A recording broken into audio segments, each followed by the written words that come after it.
Bueno, muy buenos días a todos. Muchas gracias por estar acá. Siguiendo con el optimismo de las presentaciones hasta el momento, vamos a conversar sobre el cepo y las restricciones a las importaciones.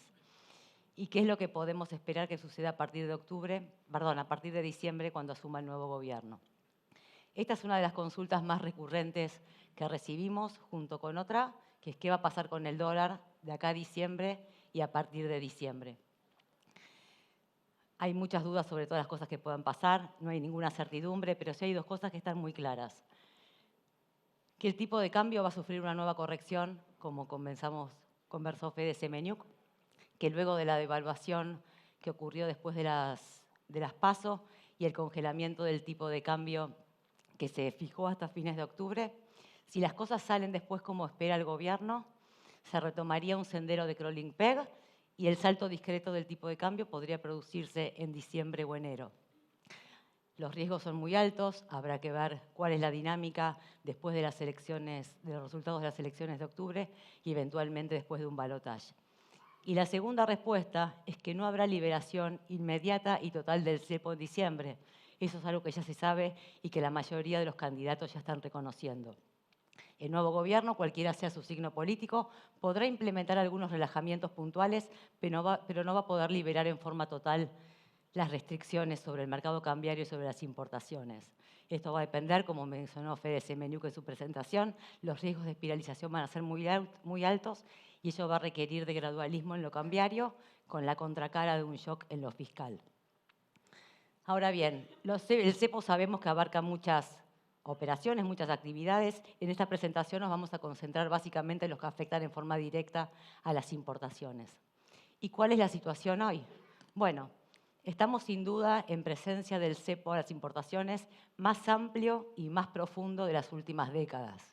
Es más amplio porque afecta a todo el universo arancelario, no distingue entre producidos y no producidos, ni tipo de licencia.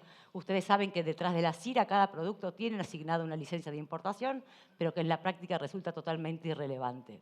Afecta a todas las empresas, no distingue tamaños, y afecta a todos los tipos de bienes, insumos, bienes intermedios. Y ello con un agravante inédito, que es producto también de una escasez inédita en materia de reservas, que tiene que ver con la disociación entre autorizaciones y pagos. Es la primera vez que una autorización de importación, la autorización de un permiso de importación de una CIRA, no implica la liberación de los dólares, de las divisas, para poder afrontar su pago, con las consecuencias que esto tiene. Ustedes recordarán que eso se inició en marzo del 2022, cuando todavía regía el régimen de la CIMI y el Banco Central dispuso la clasificación en A, B y C, fijó cupos, fijó excepciones y también plazos diferenciales de pago. Bueno, la situación de reserva se fue agravando y con eso el cierre de las posibilidades de pago hasta la situación que tenemos hoy, donde prácticamente todas las importaciones son con plazo diferido.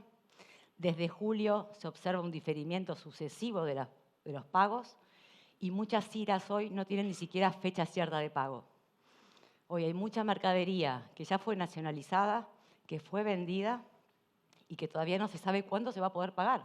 Y por lo tanto no se sabe a qué precio se va a poder pagar, con las implicancias que eso tiene sobre el valor de reposición, sobre precios y sobre la inflación.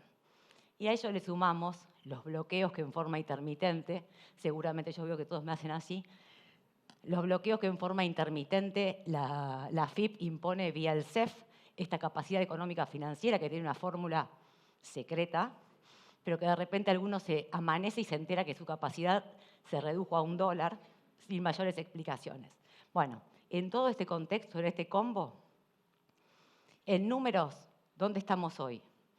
Desde principios de 2022 hasta hoy, estimamos que hay 16.000 millones de dólares extra de deuda comercial por encima del stock histórico habitual de 25.000 millones de dólares de deuda por importaciones solo de bienes.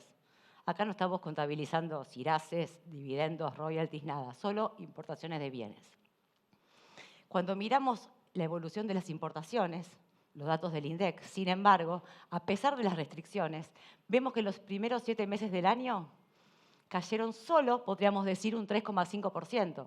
5.600 millones de dólares las importaciones no energéticas, perdón, para eliminar la estacionalidad de ese sector. cayeron solo un 3,5%, pero ahora ¿cómo? Frente a tantas restricciones, solo caen 3,5%.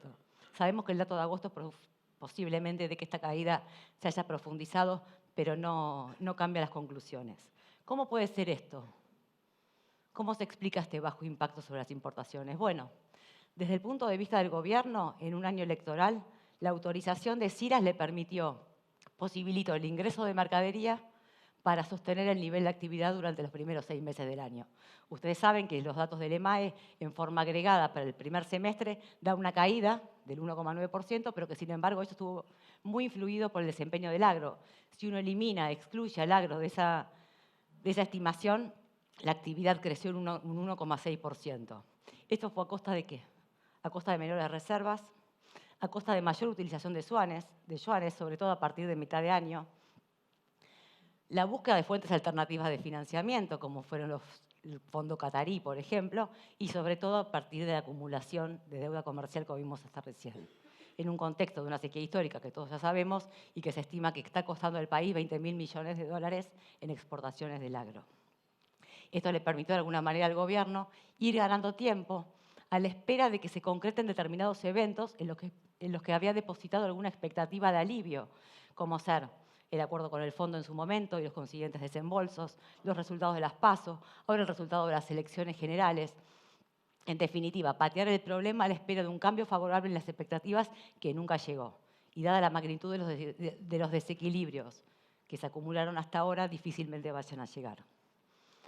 Y desde el sector privado, bueno, en un contexto de la brecha, expectativa de devaluación, junto a la incertidumbre que genera la administración de las CIRAS, ¿cuál es el criterio de aprobación? ¿Me la van a aprobar? ¿No me la van a aprobar? ¿Cuándo? Bueno, todo ello indujo a las empresas a sobrepresentar pedidos de CIRA, a adelantar importaciones en la medida que pudieron y estoquearse, en un contexto que, como bien explicaba Fede Moll, el consumo de bienes y servicios fue la respuesta de la sociedad con distintas estrategias en función de los niveles de ingreso frente a la aceleración inflacionaria y las escasas alternativas de ahorro.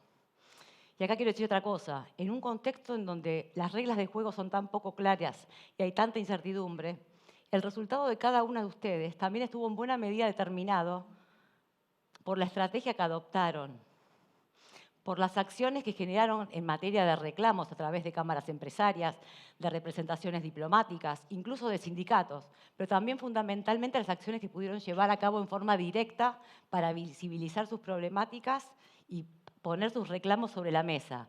¿Sobre la mesa de quién? Bueno, identificando primero quiénes son en la jerarquía, en el organigrama de los organismos públicos, quién es el responsable con real poder de decisión en estos temas, articulando los mensajes en función de saber cuáles son los mensajes que pueden llegar a ser más receptivos del otro lado. En este sentido, estuvimos trabajando con muchos de ustedes y con muy buenos resultados, adaptando las estrategias a distintas circunstancias que se fueron presentando. Pero bueno, me parece que es algo importante decir, cuando las reglas son poco claras y hay discrecionalidad, es importante que se hagan visibles y que sean activos en reclamar los intereses y defenderlos. Ahora bien, volviendo al tema, ¿cuál va a ser en este contexto el punto de partida del nuevo gobierno? Bueno, reservas netas en rojo, ya lo dije en la primera oración, la inflación en torno al 160%, una deuda comercial con el exterior en niveles récord, un nivel de actividad en caída, un cepo asfixiante y el tipo de cambio, si las cosas salen como estamos previendo en nuestro escenario base, va a estar tomando carrera para saltar. ¿Qué dicen en este contexto los candidatos? ¿Qué dicen los principales candidatos cuando hablan de importaciones? ¿Y por qué este título tan rebuscado? ¿Y por qué no qué proponen los candidatos en materia de importaciones? Bueno, porque claramente todavía las propuestas no son las definitivas. Hoy van poniendo sobre la mesa distintas medidas que piensan que van a poder aplicar, pero incluso con diferencias al interior de cada una de las fuerzas políticas. Así que, pero bueno, se pueden tomar, a pesar de estas diferencias y estas dificultades, algunos ejes sobre los cuales podemos entender y anticipar que van a querer trabajar. No sabemos en los términos de lo que decía Fede Semeniuk, si es una escala o es el destino. En muchos casos parece más el destino que la escala, porque la escala todavía va a ser dolorosa. En el caso de Juntos por el Cambio, si tomamos el eje de Melconian, que fue designado como el futuro ministro de Economía en caso de que Patricia Bullrich llegue a la presidencia, Melconian y sus economistas más allegados, bueno, ya sabemos que habla de desdoblamiento, sabemos que habla de que no va a ser posible levantar el cepo el día 1, bueno. Pero en materia de importaciones, más puntualmente, el que pidió algunas precisiones adicionales fue Rodolfo Santangelo, en una entrevista televisiva que le hicieron hace pocos días, donde dijo que el objetivo de ellos es eliminar el régimen de las IRAs y todas las demás regulaciones y controles que tiene asociados para restablecer en el país el esquema histórico que rigió hasta hace no mucho tiempo de licencias de importación, donde la mayoría de los productos operan con licencias automáticas y se reserva una porción, textual cito acá, no muy pequeña, no muy grande de productos que van a requerir una protección inicial con el sistema de licencias no automáticas. A eso aspiran. Y en materia de acceso a divisas, porque acá es importante separar las dos cosas, hoy vimos que están totalmente disociadas. Una cosa son las autorizaciones de importación y otra cosa es su pago. Y en materia de acceso a divisas, bueno, aspiran a que las importaciones a partir de 2024 en adelante tengan un acceso fluido y automático al mercado de cambios en la medida que el mercado cambiario esté operando con superávit. Y acá hace poco en la convención del Instituto Argentino de Ejecutivos de Finanzas, Carlos Melconian dio una precisión también que me parece fundamental, porque después vamos a volver sobre este punto. Que dada la situación actual, el 2024 va a requerir un tratamiento diferencial para el flujo de importaciones y para el stock de deuda. Y eso va a ser clave. Bien, por el lado de la Libertad Avanza, sabemos que sus propuestas son mucho más radicales, que Milei y su equipo apuntan a una desregulación y apertura total de la economía y del comercio exterior. Eso en la práctica implicaría eliminar todo el régimen de las IRAs y también las licencias de importación y reducir o eliminar derechos de importación. Acá después vamos a hacer un punto aparte porque sabemos que las cosas no son tan fáciles. Con relación al acceso a divisas para pago de IMPO, la verdad que no hay referencias. Sabemos, por ejemplo, en palabras de Diana Mondino, que el cepo se va a liberar lo antes posible, no en forma inmediata, pero bueno, no hay precisiones específicas sobre este tema. ¿Y Unión por la Patria? No, la verdad, no sabemos nada. No hay referencias del candidato, del ministro sobre este tema. Se irá viendo. Lo más probable es que la cosa siga en un principio como viene ahora, pateando y viendo qué es lo que sucede. Y acá quiero hacer, antes de pasar a la próxima diapositiva, hacer un punto sobre esto que hablábamos antes de reducir o eliminar aranceles de importación. Como ustedes saben, la cosa no es tan fácil. Argentina, como parte del Mercosur, no tiene plena autonomía sobre la fijación de los derechos de importación.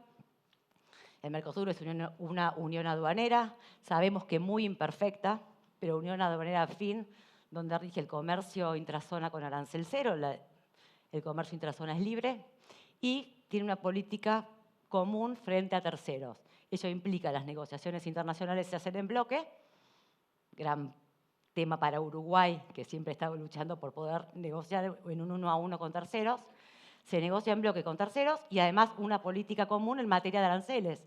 Rigen el Mercosur y el arancel externo común, con perforaciones miles, excepciones también, pero la gran mayoría de los productos tienen un arancel fijado de común acuerdo entre los 4 socios del Mercosur. Entonces, cualquier idea de eliminar o reducir aranceles implicaría negociar esto en el Mercosur. De hecho, Bolsonaro, cuando asumió en 2019, fue buena parte de su agenda intentar reducir los aranceles de importación. Se creó un grupo a tal fin, en ese momento todavía estaba el gobierno de Macri, con lo cual ahí hubo cierta afinidad que también tiraba para el mismo lado. Luego, con el cambio de gobierno, Argentina empezó también a tirar para atrás. No se llegó a nada y Bolsonaro, harto de esta situación, en noviembre de 2021 decidió en forma unilateral, fundándose en tratados previos a la creación del Mercosur de 1980, reducir en forma temporal y excepcional en un 10% el arancel de todo el universo arancelario para las importaciones de Brasil, lógicamente, por un año, que luego fue prorrogado por otro año más, todavía está vigente y con un 10% de reducción arancelaria adicional sobre el primer 10%. ¿Qué quiero decir con esto? Las reglas del Mercosur están, el Mercosur existe, pero ya está establecida la primera transgresión a esto y el primer antecedente que fue hecho por Bolsonaro. Y acá la consulta es, ¿qué hará Milei? ¿Cuánto le importa a Milei el Mercosur? Por sus declaraciones, poco y nada. Considera que es un espacio que fue creado para proteger a empresarios prebendarios de la competencia extranjera, esto en sus palabras, y que le gustaría incluso abandonarlo, cosa que aspira a hacer en un periodo gradual. Sabemos que hay muchas empresas acá que dependen mucho del comercio libre que con Brasil o incluso de los regímenes especiales que tienen, como por ejemplo el sector automotriz. Así que será un tema donde habrá que poner un foco importante y estar bien atentos a lo que pueda pasar en ese caso. Vamos a la siguiente. Como decíamos antes, muchas de las propuestas que ahí aparecen parecieran ser los destinos y no la escala. En un contexto en el que las reservas sigan escaseando, no se va a poder establecer un sistema de importación en forma automática y lo que vamos a tener que hacer es ver cómo administramos ese flujo y ese stock. Las dos cosas no van a poder pasar al mismo tiempo. No se van a poder regularizar los pagos de las importaciones a partir de 2024, de las nuevas importaciones, y al mismo tiempo cumplir con un calendario de pagos que ya va a estar saturado de pagos por deudas pendientes de importaciones de 2023. Entonces tenemos un stock, un calendario cargado de stock por deuda comercial de 2023 y al mismo tiempo vamos a tener demandas de nuevas importaciones. ¿Cómo vamos a hacer ahí? Entonces vamos a ver, acá estos son algunas ideas, algunas opciones que en forma esquemática y simplificada pensamos que pueden llegar a pensar el próximo gobierno. Una opción podría ser que las nuevas importaciones continúen con un acceso diferido al mercado de cambios, es decir, con un esquema actual, un esquema como el actual, pero en cambio el stock se cumpla. Las fechas de pago actual, que ya están calendarizadas en 2024, se cumplen, pero las nuevas importaciones se postergan. El asterisco significa que las fechas de pago del flujo serían mayores a las fechas de pago del stock, con una lógica tipo first in, first out, donde las primeras importaciones, las más antiguas, se pagan primero. Esa puede ser. Y eventualmente, cuando las cosas en materia de reservas empiecen a mejorar, bueno, en ese caso podrá el gobierno dar la buena noticia de que esos plazos comienzan a cortarse, pero partiendo de una situación creíble de que no se va a poder pagar todo de golpe. La segunda opción, al revés, priorizo el flujo y reprogramo stock. Las nuevas importaciones, podemos pensar que tengan un acceso inmediato al mercado de cambios, pero se reprograma el pago de la deuda. Y una derivación, una variante de esta misma opción es que se prioriza el flujo y se habilita el dólar financiero para el pago de la deuda comercial. Hablamos ya de desdoblamiento, esto puede ser una opción para el desdoblamiento. Estas opciones que están así muy esquemáticas y parecen muy rígidas entre ellas, podrá haber también alguna combinación, podrán haber negociaciones puntuales de los distintos sectores y plantear cuál sería su mejor opción, sabiendo que no se va a poder ir por el todo. Digo, esto también es siempre importante, ¿no? Ante cualquier pedido, reclamo, propuesta que se lleve al gobierno, es importante que parta de un entendimiento de las restricciones generales y que vamos a seguir administrando la escasez. Entonces, por el todo no, y a veces es preferible ser conscientes de eso, pedir menos, pero tener mayores chances de obtenerlo. Que a veces, como decimos, ir por todo a veces puede significar quedarse con nada. Mirando hacia 2024, ¿cuáles son entonces las principales conclusiones que vamos a extraer? ¿Qué sabemos que no va a poder pasar? No va a ser posible liberar inmediatamente todos los cepos cambiarios y unificar el tipo de cambio. Ya lo vimos. No va a ser posible liberar en forma inmediata tampoco las importaciones, ni restablecer un sistema de licencias de importación en la que la mayoría de los productos tengan licencias automáticas. Entendemos que cuando se habla de restablecer este sistema es porque queremos volver que las licencias automáticas, como dice el nombre, se autorizan automáticamente y con una fecha de pago también normal y razonable como era antes. No tiene sentido cambiar el sistema si la vamos a llenar de los mismos vicios del que hoy está vigente. Más vale que el nombre CIRA quede referenciado con todo eso malo y que cuando se cambie el sistema pueda aportar alguna buena noticia. Tampoco va a ser posible normalizar, como veíamos recién, el flujo y el stock de importaciones en forma simultánea e inmediata. Más aún cuando, como mencionaba antes, no estamos teniendo en cuenta todas las deudas por SIRACE, por dividendos, por royalties y demás pagos intercompanies en los que después Nico en su presentación financiera va a profundizar un poco más. Y tampoco será posible eliminar fácilmente los derechos de importación por las limitaciones del Mercosur, pero también por las propias presiones y resistencias que podrán establecer los sectores empresarios, sociales. Bueno, sabemos que no va a ser fácil pasar de un sistema tan cerrado como el actual a una apertura total sin generar alguna resistencia, tanto en materia política incluso, ¿no? ¿Qué capacidad política va a tener de implementar esto? Sabemos que la reducción de aranceles, que debería pasar por el Congreso, también puede ser hoy establecida a través de un DNU, que después necesitaría quizás la ratificación de la Comisión Bicameral, pero que también puede implementarse sin esa ratificación. Entonces, la posibilidad fáctica, violando el Mercosur, ignorando el Mercosur, existe, con todos los costos que eso puede tener asociados. ¿Qué es lo que sí podemos decir que sabemos? Bueno, que el salto discreto del tipo de cambio va a desalentar la demanda de importaciones, al menos por un tiempo en función del pass-through, lo que comentaba Fede Semeniuk en presentación de economía, pero va a haber un desaliento de las importaciones. Que el gradualismo cambiario va a implicar el desarme gradual del cepo y también la reducción gradual de la brecha, y que en el inicio de ese proceso podría habilitarse la convivencia entre el dólar oficial y el dólar financiero, al menos para ciertas operaciones, y que las restricciones a las importaciones van a continuar, pero seguramente con nuevas reglas.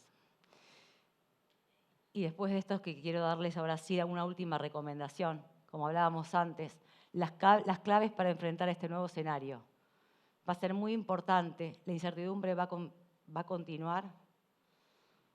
La discrecionalidad, siempre que hay tantas reglas, hay mucha discrecionalidad y en ese campo va a ser muy importante que ustedes defiendan en forma activa los intereses. Van a tener que recalibrar las estrategias de relacionamiento, van a tener que identificar a los nuevos interlocutores con real poder de decisión, van a tener quizás que recalibrar los mensajes. Y acá digo siempre también, no es que uno miente porque cambia el mensaje, es que resalta diferentes cosas en función de, sabemos, de la receptividad que puede haber de otro lado, en función también en muchos casos de la ideología. Y esto lo digo no solo por mi experiencia como consultora de empresas desde el sector privado, sino también, bueno, como mencionaba Andrés, por mi experiencia del otro lado del mostrador, como funcionaria, habiendo recibido quizás a muchos de ustedes con sus propuestas. Es importante que estén bien fundamentadas, que sean sólidas técnicamente. Eso hace la diferencia entre la posibilidad de que sean ejecutadas y tomadas en cuenta del otro lado y que no. Bueno, nada, con esto cierro. Muchas gracias. Lamento no haberles aportado una idea un poco más optimista. Nicolás seguramente ahora lo haga.